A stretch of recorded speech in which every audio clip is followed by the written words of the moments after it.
Consume করার মতো একটা ব্যবস্থা। এই গত কয়েক বছর থেকে, প্রায় এক দশক থেকে দেখা গেছে যে চামড়ার হঠাৎ করে আপনার এটা ঈদের সময় দেখা যাচ্ছে চামড়ার ব্যাপারীরা বাজারে বাজারে গ্রামে গ্রামে ঘুরতো, আর এখন তাদের কাছে যাই আমার উল্টা দিতে হয় এবং কেউ নেয় না, রাস্তাঘাটে ফেলে দেয়।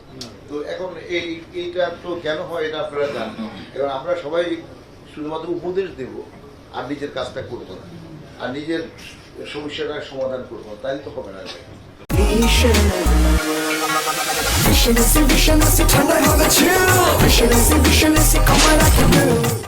আপনারা আমরা আমাদের যে যে যার দায়িত্ব যেটা সেটা না করে সবাই আমরা জ্ঞানী হয়ে যাব, সবাই কথাবার্তা বলবো, শুধুমাত্র জ্ঞান বিতরণ করব আর একটা পদ্ধতি বাহির করবো যেটা মোস্টলি ইম্প্র্যাকটিক্যাল এবং হওয়া উচিত না। তো এগুলো আমাদের জন্য ঠিক না। তো এটা আপনার মনে হয় আমরা সরকার জায়গা থেকে আমাদেরকে আমাদের সহযোগিতা নেওয়া দরকার।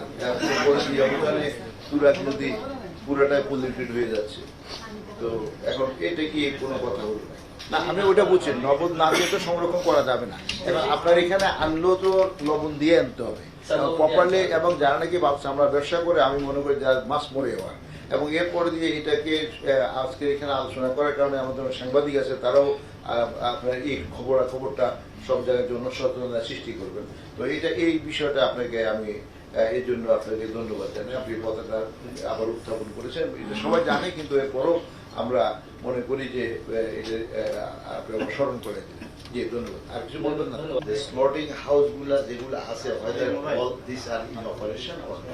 এই বিষয়টা একটু দেখতে হবে। বিষয়টা হলো যে এটা সম্বন্ধে আমরা উৎসাহিত প্রকল্প নিই, আমিও খুব উৎসাহিত ছিলাম, কিন্তু পরে দেখা গেল যে যেগুলা আমাদের অলরেডি এক্সিস্ট করছে সেগুলোও ঠিকভাবে কাজ করছে না। এটা করতে গেলে যে পরিমাণ রোড আছে, যে পরিমাণ কাউ স্লটিং করবে, তো সে পরিমাণ করার মতন তাদের কিউ হয়ে যাবে, সে কিউকে মানতে চায় না, হুট করে যে কোনোখানে একটা জবাই করে দিই। তো এটার জন্য আর এখানে একটা সব বিষয়ে আসলে আপনাকে টপ ডাউন বটম আপ একটা অ্যাপ্রোচ লাগবে। সেটা হলো যে মানুষকে মোটিভেট হইতে হবে এবং আইন প্রয়োগকারী সংস্থাকেও আইন প্রয়োগ করতে হবে।